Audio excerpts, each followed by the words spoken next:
Boa tarde a todos. Que Jesus nos envolva sempre nessas vibrações, pelo trabalho, do carinho, do afeto e do agradecimento, acima de tudo, a Deus, pela oportunidade sempre do estudo. Tratarmos desse capítulo que a companheira leu, que ainda faz parte do Não Coloqueis a Candeia Debaixo do Alqueire, que tem como subtítulo Carregar a Sua Cruz, nós vamos buscar a própria anotação de Mateus, antes de virmos aqui para a anotação de Kardec. Vamos lembrar que Jesus, primeiramente, ele vai tratar sobre as exigências da vocação apostólica. Como é que, no capítulo de Mateus e de Lucas, ele vai mostrando todos aqueles tentativas de discípulo, pretensos discípulos, que se apresentaram a ele, querendo segui-lo. Então, no Evangelho, nós vamos lá ver 3 figuras, não tem nome, né? E Jesus, e cada um deles tem um problema. Um quer enterrar o pai, quer esperar o pai, só vai poder seguir Jesus depois que enterrar o pai, o outro quer resolver os problemas da casa. E meio assim somos nós. E o outro quer seguir sem se dar conta das dificuldades, né? Das dificuldades que terão que enfrentar, dificuldades em vários setores. Então, Jesus faz preliminarmente o que é preciso. Então, ele deixa bem claro, olha, é possível, mas existem condições. Então, no capítulo 10, ele vai tratar, Mateus, o evangelista Mateus, ele vai anotar toda essa parte dos 12 discípulos no momento que Jesus os convida. Que o Jesus, começa a buscar esses amigos. Então, esse capítulo 10 é a missão dos 12. No início desse capítulo, Mateus nos diz assim: chamando os seus 12 discípulos, ele deu-lhes poder sobre os espíritos imundos para os expulsarem e para curarem toda enfermidade e todo mal. Olha, já a possibilidade daquele que foi convidado. Ele passa de uma certa maneira, através da fé que eles passassem a ter pelo próprio trabalho, essa possibilidade de cura, de atendimento e de não de expulsar os espíritos imundos. Na realidade aqui é de converter, de renovar esse espírito, esses espíritos mais complicados que naquela época se apresentavam a Jesus. Então, em diversas passagens, fala, por que vocês não curaram? Nós vamos ver várias passagens deles com os discípulos. Homens de pouca fé. Não é isso que eles falam? O tempo todo demonstrando eles aqui a fé. A fé no poder que eu lhe outorguei. Repare que ele convida 12 homens. Ele não convida 12 anjos. A gente já fica até mais tranquilo, né? 12 homens. Cada um com a sua dificuldade. Todos eles ali tinham dificuldade. Por mais espíritos evoluídos que fossem, certamente, mas cada um trazia ali a sua dificuldade dentro de si que precisava ser trabalhada. São 12 homens. Então, no capítulo 10, lá na 34, Mateus faz a seguinte anotação da fala do Cristo. Não penseis que vim trazer paz à terra. Não vim trazer a paz, mas a espada. Pois vim causar divisão entre o homem e seu pai, entre filho e sua mãe, entre nora e sua sogra. Assim os inimigos do homem serão os da sua própria casa. Quem ama seu pai ou sua mãe mais do que a mim, não é digno de mim. Mas quem ama seu filho ou sua filha mais do que a mim, não é digno de mim. E quem não toma a sua cruz e vem após mim, não é digno de mim. Quem acha a sua vida, perder-la-á. Quem toda a vida perde a vida por minha causa, achá-la-á. Olha, vamos reparar que é uma fala no início, a gente fala assim, nossa, que fala difícil, né? Fala difícil, falando que eu tenho que amar ele mais do que o meu filho. Eu tenho que amar mais do que o meu pai e minha mãe, que eu conheço. Essa era a colocação.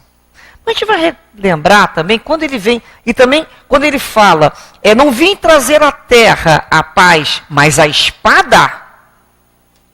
Esse tipo de diálogo era muito comum entre os judeus. Eles se utilizavam muito de enigma, dessas palavras contraditórias, de algumas hipérboles, né, que a gente fala um sentido, desse sentido figurado de linguagem, para chamar a atenção mesmo. Era normal. Então Jesus estava envolto nessa cultura judaica. Então era uma forma de falar assim, ué, o que ele está querendo dizer com isso? Então ele chamava a atenção. Então nesse momento, o que ele diz é que amar a Deus, seguir Jesus, seguir a Deus, tem que ser o principal. Tem que ser a prioridade. Todo o restante vai ter que ser colocado após.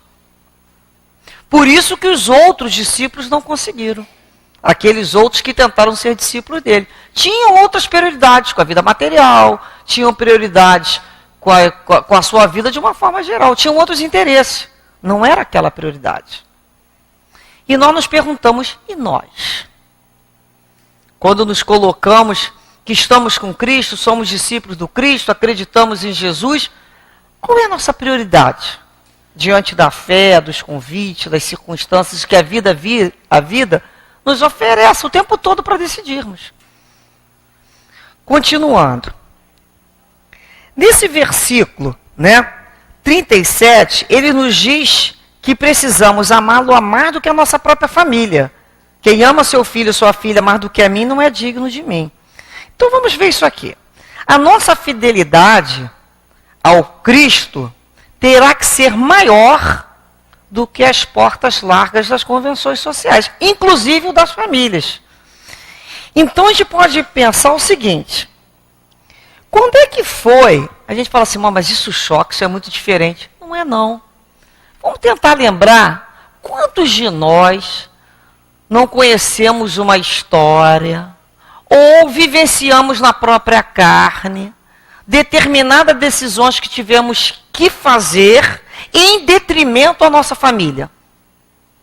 Quantos de nós chegaram à casa espírita escondido? Para que ninguém visse, para que o vizinho não visse, contrariando a religião da família, aquela religião tradicional que nem era tão vivida assim. Quantos daqui chegaram assim? Então a gente começa a lembrar. E até porque isso causou tanto espanto. Às vezes os laços de família são laços ainda tão pouco estruturados, na confiança, que a gente começa a pensar, será que não está faltando mais essa comunhão com Cristo?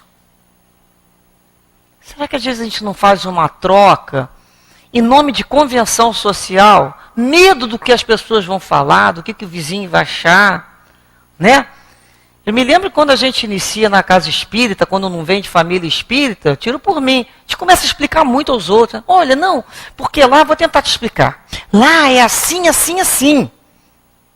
E as pessoas ficam olhando, com aquela crítica. Mas se você der um livro para ela ler, ela não quer. Ela não quer saber, ela não quer aprender. Ela não quer entender. Ela quer criticar. Ela quer se colocar numa posição de crítico sem ter estudado, sem ter vindo, sem ter conhecido. E a gente meio que fica repetindo. Até que de uma hora a gente fala assim, isso é bobagem. Deixa cada um pensar o que quer. A gente vai se libertando, não é mesmo? A gente vai parando de ser escravo do homem. A gente não é escravo do homem.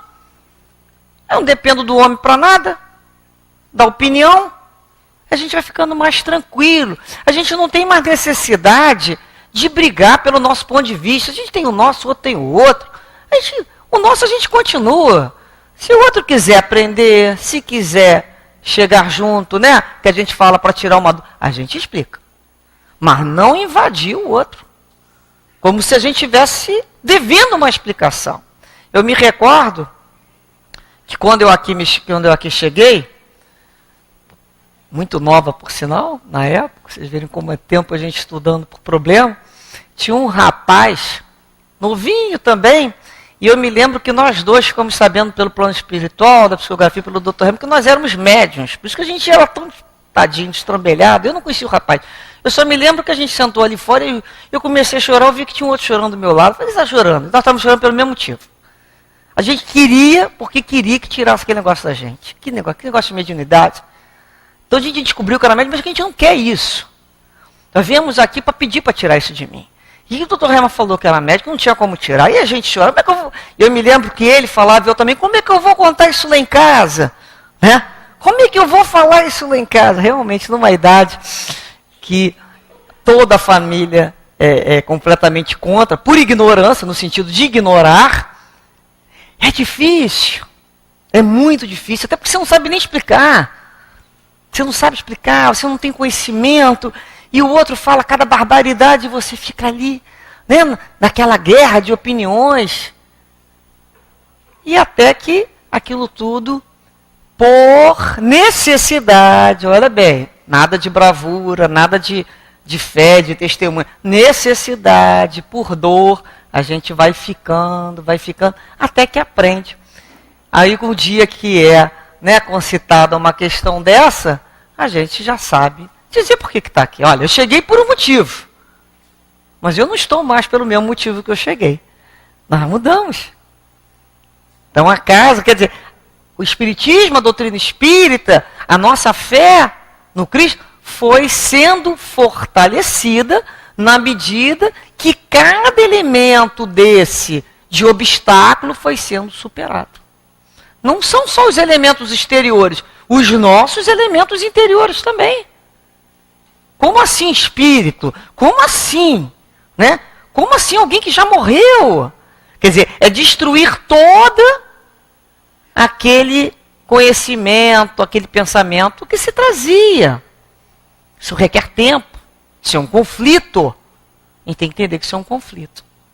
Então é nesse momento que a gente vai vencendo a família, vai vencendo a opinião dos amigos, dos vizinhos, em busca daquilo que nos preencha, daquilo que nos faz bem, porque o outro não vai me dar aquilo que está fazendo falta na minha vida.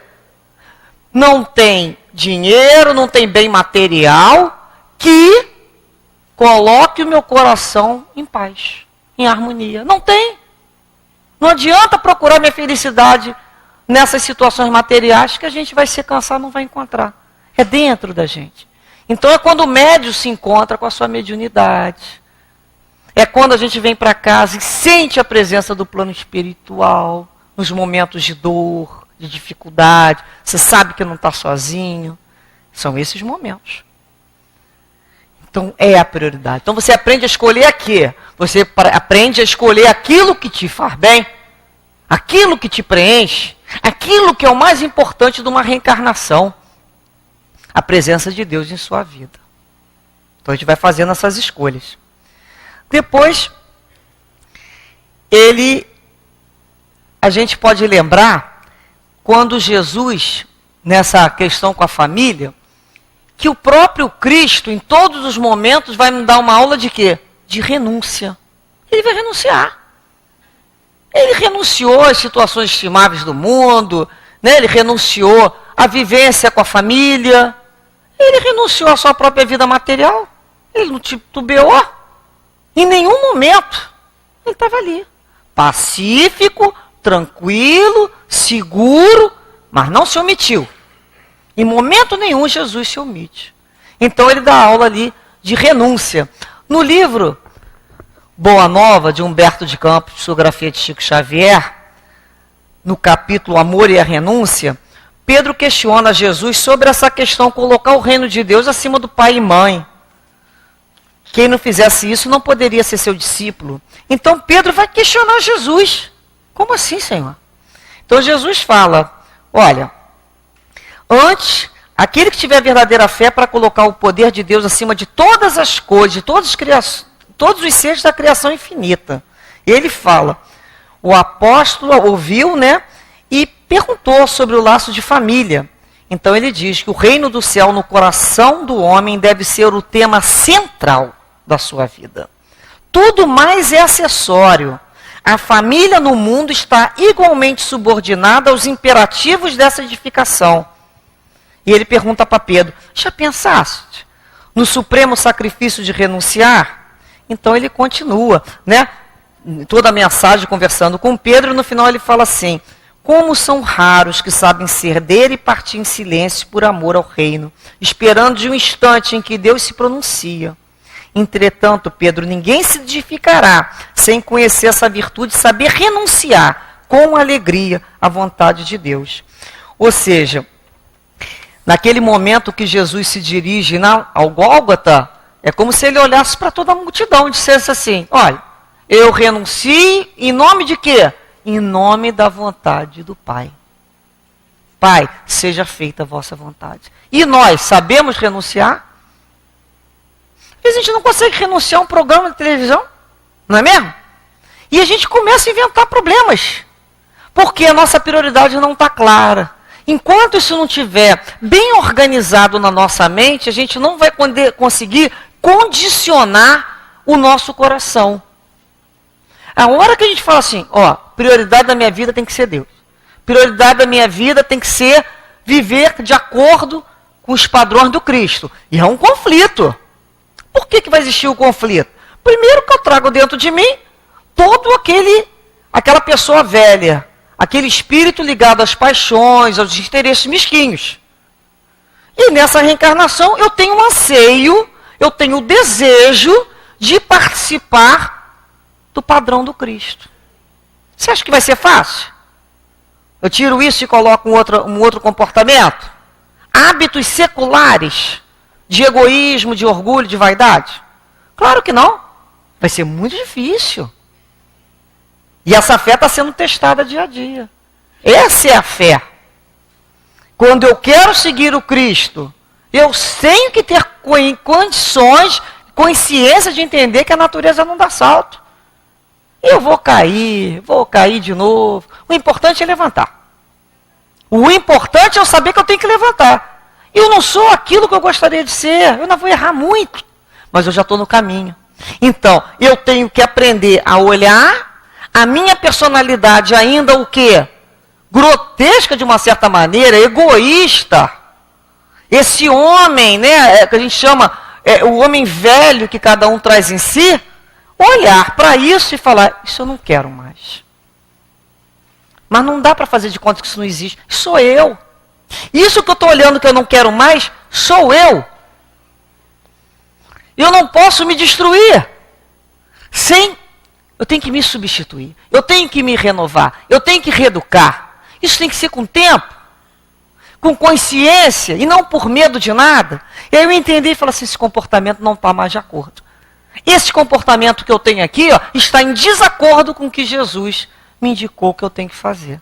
Então, se eu pretendo seguir o padrão do Cristo, eu começo a me conformar com dor a uma nova caminhada. É um parto. É um parto nascer esse espírito novo.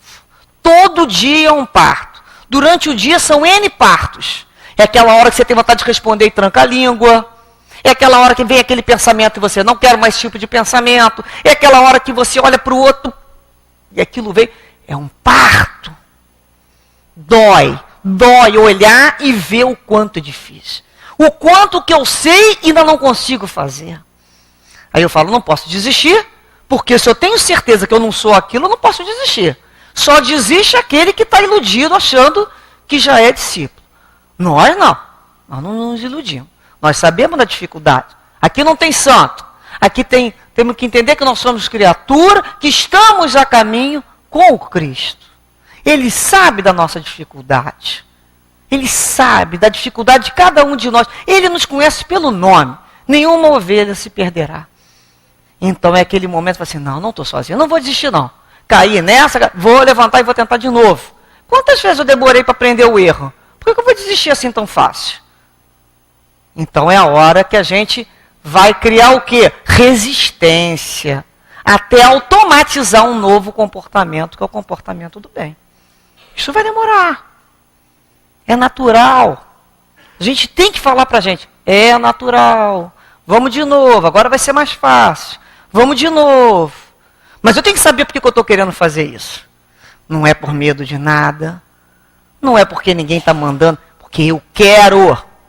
É quando eu falo para mim, eu quero.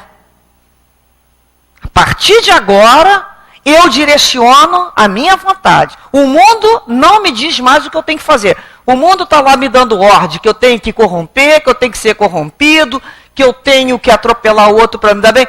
Mas eu sei o que eu quero. Está fora do acordo do meu princípio que eu escolhi, que é o princípio do Cristo. Então, no momento que eu tenho o princípio, que eu tenho essa organização, tudo aquilo que vai de contra, eu retiro. Porque eu não quero mais. Então, quando a gente sabe para onde anda, a gente já está a caminho. Pior é quem não sabe para onde vai, não vai chegar a lugar nenhum. Então, a gente sabe para onde vai. Não importa o tempo que vai demorar. Jesus está dizendo assim, vamos embora que a gente está junto. Segura a tua cruz e caminha, não é mesmo? Quando em Mateus tem uma passagem que ele diz assim, todo aquele que me confessar e me reconhecer diante dos homens, eu também reconhecerei e confessarei diante do meu Pai que está no céu. Todo aquele que me renegar diante dos homens, eu mesmo também o renegarei diante do meu Pai que está no céu. Ou seja, o que é confessar e reconhecer diante dos homens? É isso que ele está conversando. É justamente essa passagem. Jesus já tinha falado que nós seremos cordeiros, né? Em meio de lobo. Nós somos cordeiros. Nós vamos ser achincalhados. As pessoas vão rir da gente. Muitas vezes, o médico, eu já cansei de ouvir, ela fala com quem já morreu. São essas brincadeirinhas que na realidade as pessoas querem machucar, mas vão brincando. Deixa elas brincarem. Não é mesmo? E a gente vai confessar a nossa fé. No início a gente negou a nossa fé. Mas Pedro também negou. Pedro negou 3 vezes. Jesus sabia que ele ia negar. E continuou amando da mesma maneira.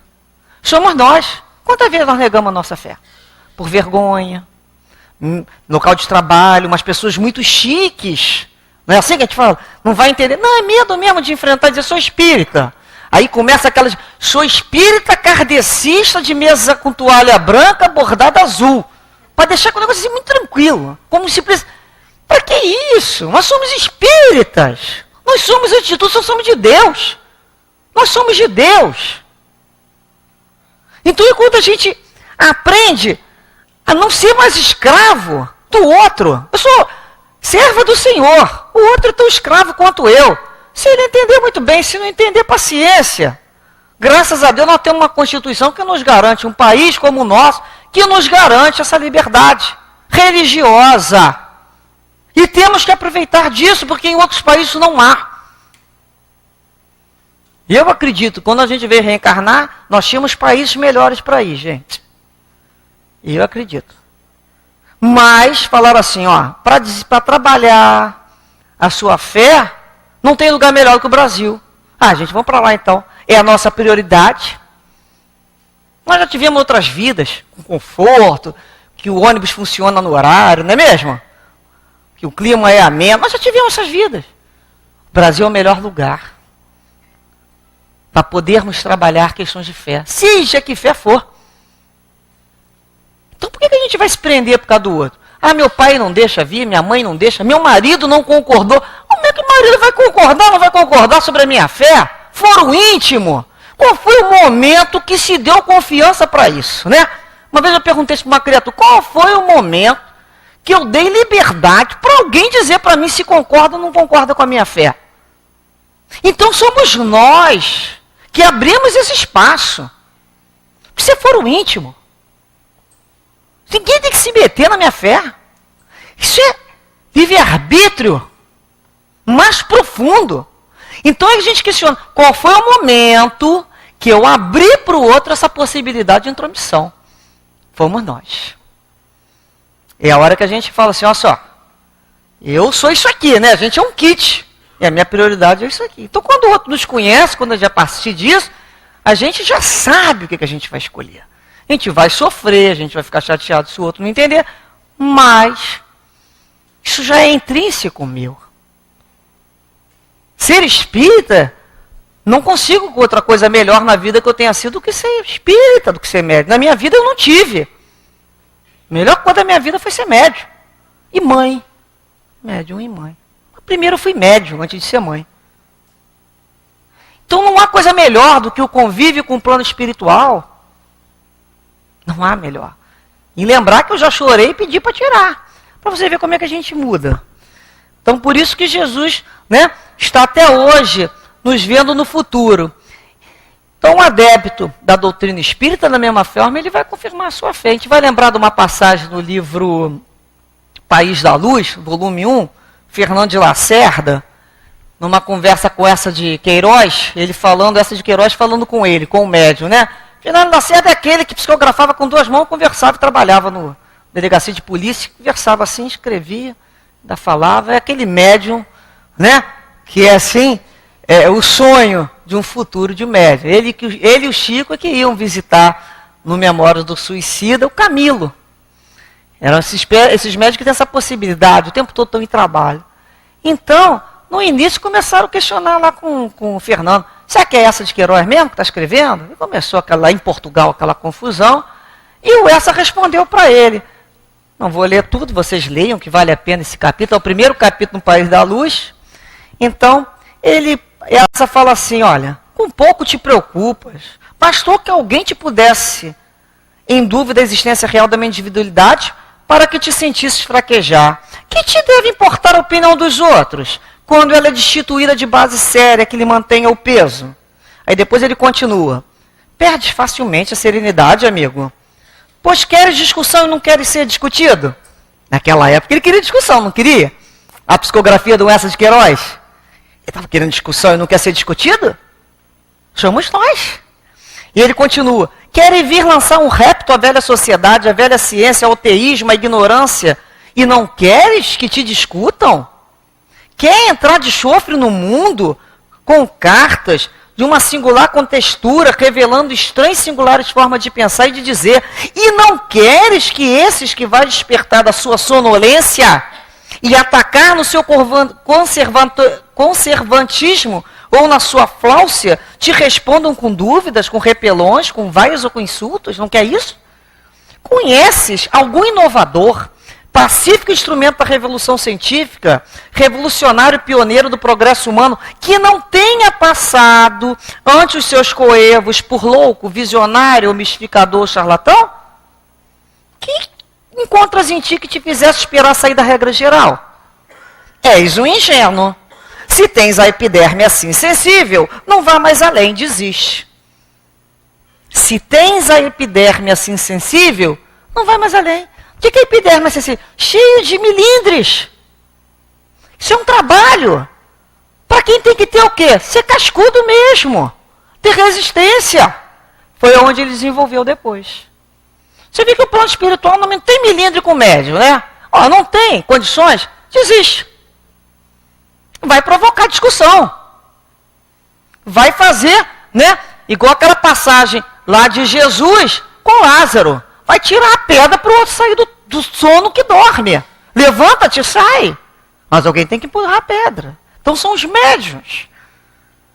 Então, é uma situação que vai mexer com o outro. Vai incomodar mesmo a essas criaturas que entendem essa paz aí falsa, essa paz da ilusão, essa paz do contentamento material. E a gente vem falar de um novo mundo, de um novo tempo, a gente vem falar de vida futura, a gente vem falar que isso tudo aqui vai ficar para cá mesmo, que eu só estou um instante da verdadeira vida, que isso aqui não é a verdadeira vida, que eu sou um ser imortal. Mas já que eu falo que eu sou um ser imortal, eu tenho que agir como um ser imortal. Eu tenho que ter coragem de assumir que eu sou um ser imortal. A minha vida depende da vontade de Deus, não dos outros homens. É quando eu submeto a minha vida e os meus anseios ao Pai, ao Cristo, aos amigos espirituais. É a eles que eu tenho que submeter. Eu coloco na minha consciência e caminho. Então essa passagem é muito, para a gente pensar muito na ovelha como no meio dos lobos, né? Porque a gente vai receber mesmo esse apodo, essa ironia. Dentro da nossa família as pessoas vão achincalhar, vão fazer brincadeira. Ou então vão falar assim. Vamos dar um exemplo aqui. São aquelas pessoas que querem utilizar a nossa religião para nos fazer de quê? De bobo. Já viram isso? Então a pessoa tenta uma situação com você, não consegue, ela fala assim, ué, você não é espírita? Você não é de Deus? Você não fica ali estudando? Você então não é bonzinho? Não, não sou bonzinho. Chico já falou isso, não sou bonzinho. Bonzinho é bobo. Eu não sou boba. Nós somos inteligentes, tão inteligentes que nós estamos aqui. O outro não pode manipular, em nome da nossa religião, a nossa vida. Sei muito bem discernir o que é certo e o que é errado. E sim, sim, não, não. Sem medo. Então tem hora para tudo. Então você ser correto, você ter consciência, você ter dignidade, não exclui a sua energia.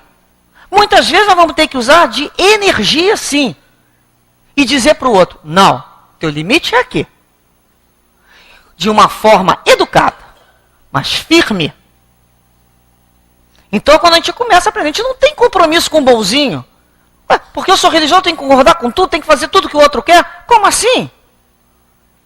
Eu não posso omitir o meu pensamento, a minha liberdade de pensamento, minha forma de pensar, aquilo que eu já construí, que é o bem mais precioso que nós temos. Eu sou assim, espírita. Eu quero um dia ser bom. Um dia. Eu não sou. Estou na disciplina. Eu sei que eu estou na disciplina. Mas não vou me manipular com o outro pelo medo do que o outro vai falar de mim. É a hora que nós vamos provar para o outro através das nossas ações, dentro da lei de Deus. E não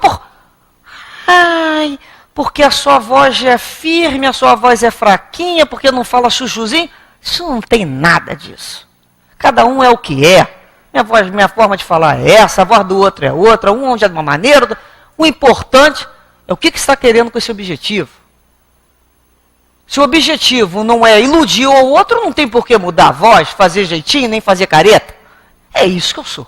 O outro vai me conhecer em que momento? Na hora da dificuldade. Como é que ela age? O que ela já no dia a dia, na dificuldade, ela já consegue, que ela aprendeu dentro da doutrina espírita.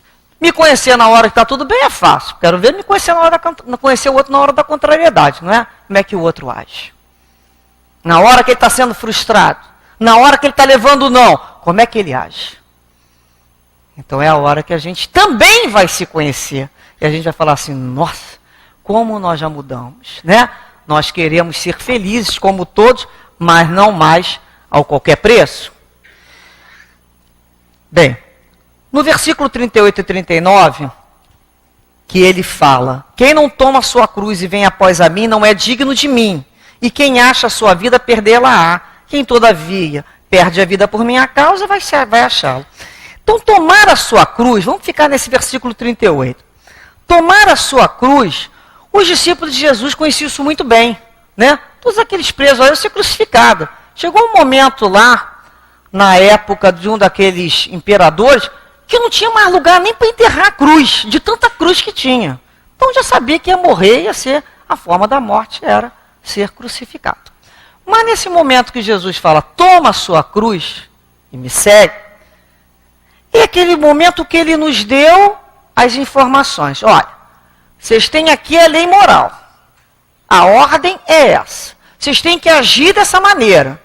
Ele não fala assim, vou sintetizar todos os profetas. Amar a Deus sobre todas as coisas e ao próximo como a si mesmo. Não tem dúvida. Prioridade é Deus. É a lei de Deus. E ao próximo como a si mesmo. A partir disso, toma a sua cruz e me segue. Ou seja, vem arrastando os seus problemas. Você vem da maneira que você tiver. Jesus não falou que iria nos tirar a cruz. Ele falou que nos iria aliviar no momento de maior desespero. Então é quando nós pensamos, qual é a nossa cruz? Qual é a nossa? Cada um de nós sabemos das nossas cruzes. Pesadas que a gente fala, né? Geralmente quando está pesado é porque a gente não está sabendo dividir essa cruz. Ou está carregando, reclamando muito, porque aí pesa mais ainda, ou então não está sabendo dividir. Dividir a cruz com os guias espirituais na hora da prece. Dividir com um amigo. É muito importante ter um amigo. para dividir a cruz. É aquela pessoa que a gente senta, a gente conversa, a gente abraça. Olha, quem tem amigos, né? Montou amor, tem poder. Como é bom ter um amigo. Eu, graças a Deus, tenho excelentes amigos. Mas nunca pedi para que eles carregassem a minha cruz. Não mais, acho que eu já devo ter pedido. Não mais, porque eu sei que não pode, a cruz é minha. Na hora da passagem, que nem que conta aquelas histórias, uma fábula que conta, que o camarada foi caminhando, a cruz dele estava muito grande, ele foi cortando. Na hora que ele tinha que passar para outra cidade, bota a cruz aí, meu filho. Ele falou, cortei a cruz.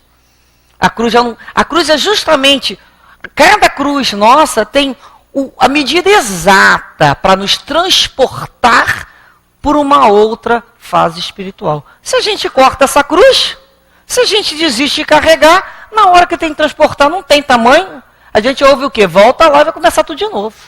Pô, já estava lá no caminho. Então a gente fala assim, o que faltou?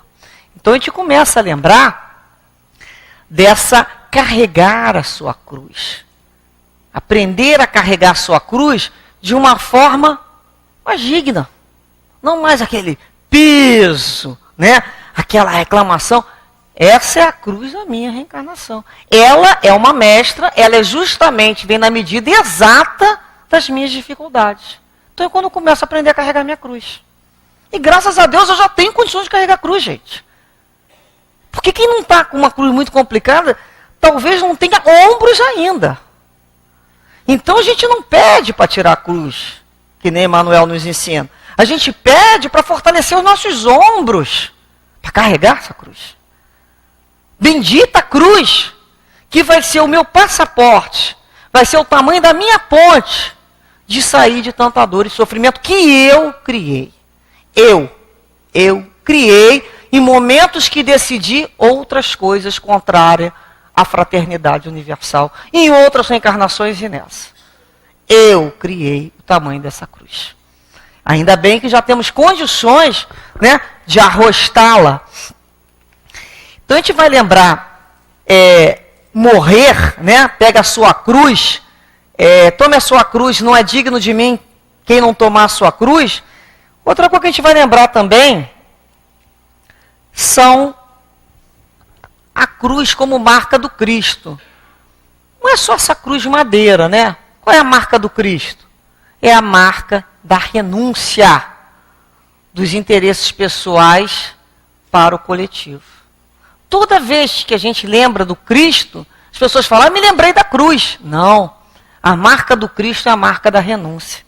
Então não há como eu dizer que eu quero seguir o Cristo, que eu quero ser do Cristo, mas não quero a marca do Cristo. Como assim? A gente quando está lá numa loja e gosta daquela marca pela qualidade, a gente traz a etiqueta junto. Como é que eu quero o Cristo e não quero a etiqueta? Qual é a etiqueta do Cristo? É a da renúncia.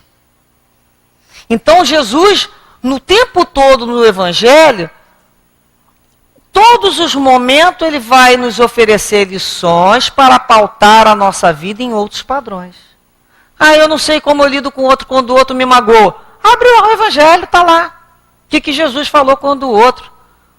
Sobre a questão do perdão, sobre a questão da indulgência, sobre a questão do inimigo, sobre aquele que pede cada vez mais para nos implicar.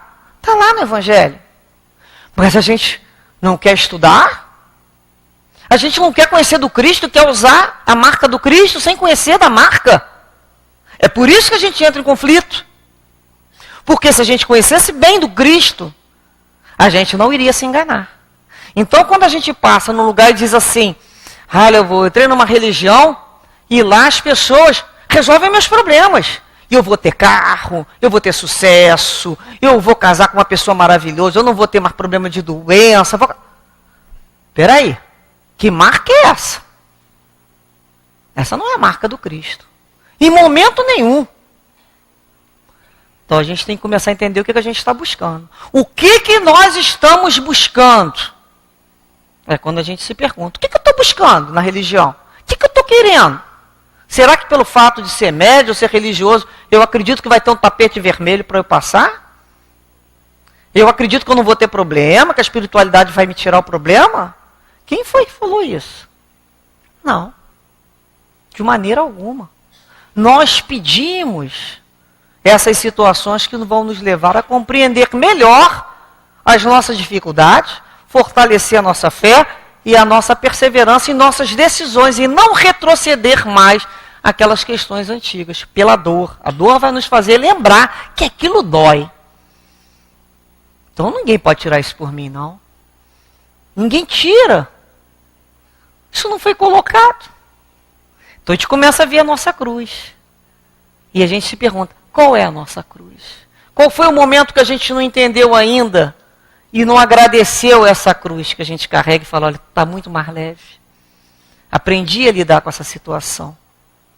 Quanto eu estou aprendendo nessa situação, como eu mudei minha maneira de ver, de pensar, de olhar. Então a gente começa a observar essas situações como verdadeiras mestres, não é? De mudança. A gente lembra também de Paulo de Tarso, que quando ele fala, já não sou eu quem vive, mas Cristo vive em mim. É a marca do Cristo. Chegará um momento, no sentido que nós não viveremos mais quem? Aquela personalidade ainda egoísta. Nós estaremos tão junto com Cristo, que por isso que ele falava, eu e o Pai somos um, eu e o Cristo seremos um. É o que Paulo fala. Chega um momento de identificação. É isso que nós estamos buscando, nos identificar. Então a gente não reencarna mais para fazer a nossa vontade. Se fosse para ficar fazendo a minha vontade, eu vou me apaixonar pela minha autobiografia e vou repetir toda hora a minha vida. Toda reencarnação, eu vou ser aquele tipo de personalidade autoritária, vaidosa, mandona, prepotente. É para isso? Não. Nós reencarnamos para reeducar. Nós reencarnamos para modificar os nossos padrões, pelo padrão do Cristo, que é o nosso modelo.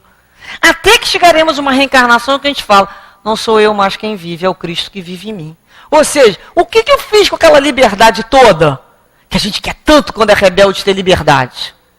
Chegará um momento tão sublime na nossa vida, que a nossa liberdade consiste em fazer a vontade do Pai, não mais a minha. A minha vontade não é uma vontade muito imperfeita. Muito. Então, quando eu consigo perceber a vontade sábia do Pai, eu pego o meu livre-arbítrio e entrego para o Pai. E a minha vontade é fazer a vontade do Pai. Que liberdade? Liberdade de fazer a vontade do Pai. Já viram que quanto mais a gente tem liberdade, mais deveres a gente tem? Não é proporcional? É proporcional. Depois de uma outra passagem, em Marcos, ele diz assim, Jesus chamando para perto de si o povo e os seus discípulos, disse, se alguém quiser vir nas minhas pegadas, renuncie a si mesmo, tome a sua cruz e siga-me. Porquanto aquele que quiser salvar a si mesmo, perder-se-á. E aquele que se perder por amor de mim e do Evangelho, se salvará. Com efeito, que servirá o homem ganhar o mundo todo e perder-se a si mesmo. O que quer dizer esse perder, né? Esse se perder, que a gente fica pensando. O que significa isso? E numa passagem, quando a gente fala assim, ele já falou em perder a prioridade da família. Agora, ele fala mais em perder a mim mesmo. Quem quiser salvar, vai perder-se. Vamos entender isso numa outra passagem do evangelista João, quando Jesus discute com as autoridades no templo, após aquela passagem ali dos cambistas.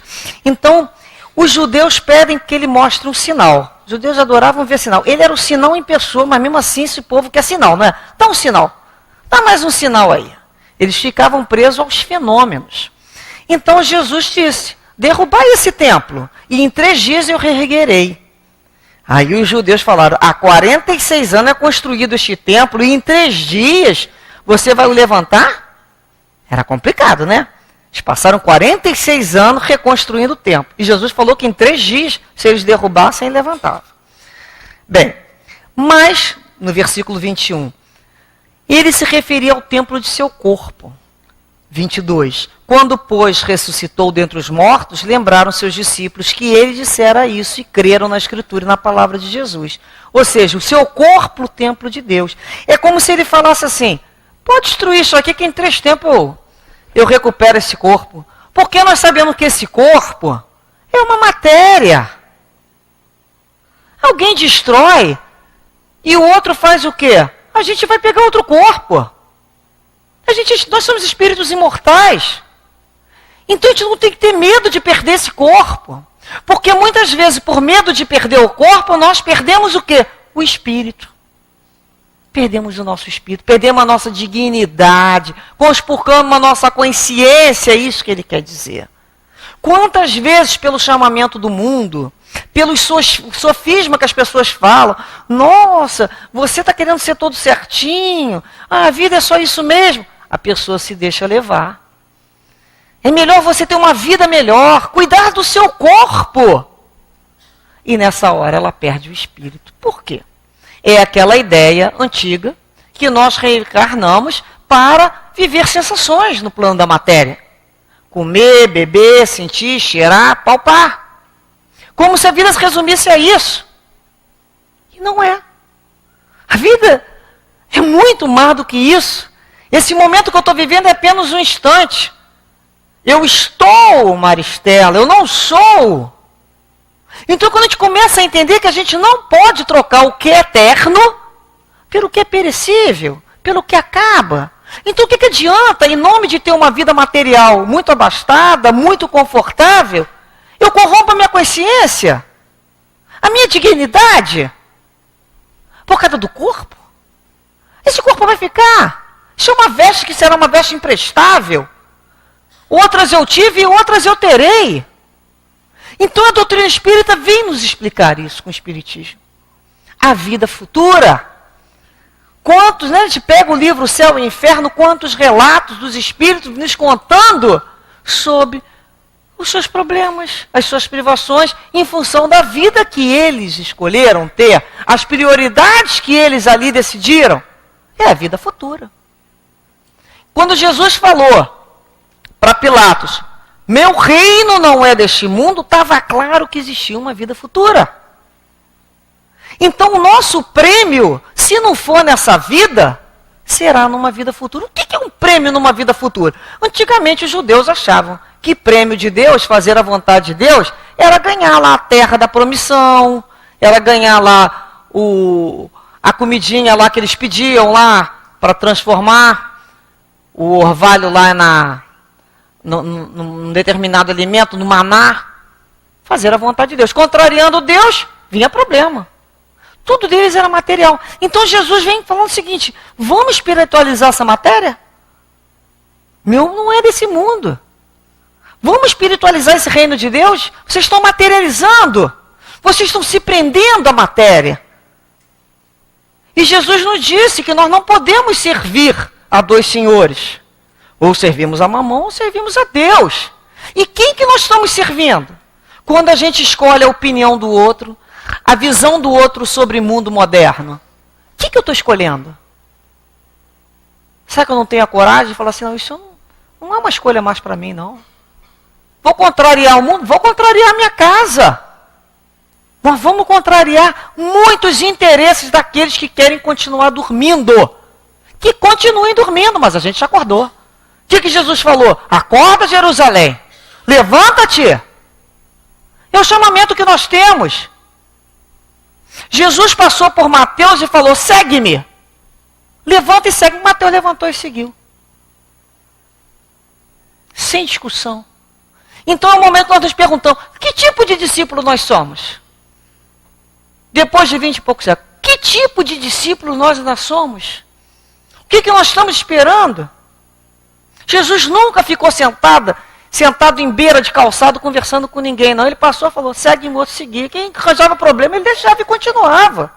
Jesus lá, junto a Zaqueu, né, no momento que ele passa, ele olha o Zaqueu lá em cima do sicômoro, e fala, desce daí, Zaqueu, hoje eu vou precisar ficar na tua casa. Zaqueu rapidinho desceu e atendeu Jesus com alegria. Então a gente vai percebendo essa passagem do Cristo, tipo, segue-me tu, o outro é o outro. Então nós vamos cada vez mais fortalecendo essa fé. Primeiramente a gente fortalece, né, quando a gente botou sou, né? A gente tem uma necessidade muito grande ainda de dizer para o outro o que é. É porque a gente não tem certeza lá dentro da gente. Depois a gente firma essa fé com o plano espiritual. Quantas vezes espíritos do qual nós nos complicamos lá atrás, eles chegam perto da gente e falam assim, vamos ver se aquilo é aquilo mesmo. Vamos ver como é que está a fé. Vamos ver com o primeiro ventania mais complicada, igual Pedro ali, né, caminhando no mar, que Jesus falou, vem, e bateu uma ventania e Pedro morreu de medo e falou, Senhor, socorra-me. O que foi aquilo? Medo. Então são essas ventanias que batem na nossa vida que a gente tem medo. A gente tem medo de afundar, porque a nossa fé ainda é vacilante. Então os espíritos ficam próximos. Vamos ver como é que ela funciona. Então é a hora que a gente confia, meu filho, olha só, pode me tirar a vida, mas nunca mais ninguém vai tirar a minha fé. Nunca mais. Já negociei a minha alma, minha fé, certamente diversas vezes, a preço de banana. Não mais. Não mais. Então é quando a gente fala, não mais. Então é quando a gente realmente certifica daquilo que crê.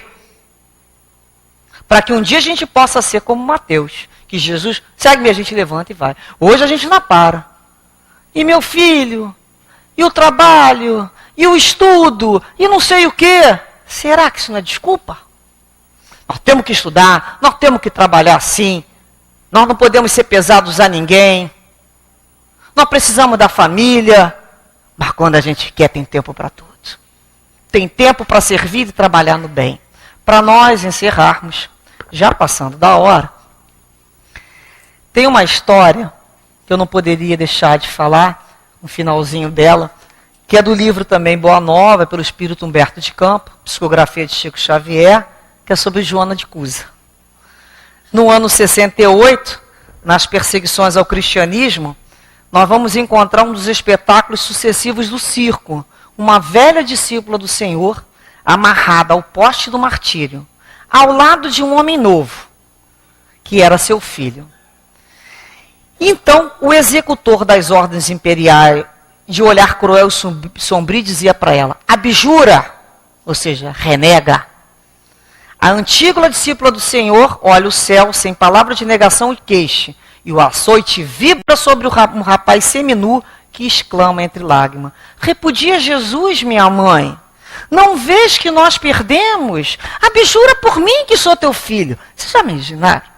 Pedido de um filho sendo açoitado?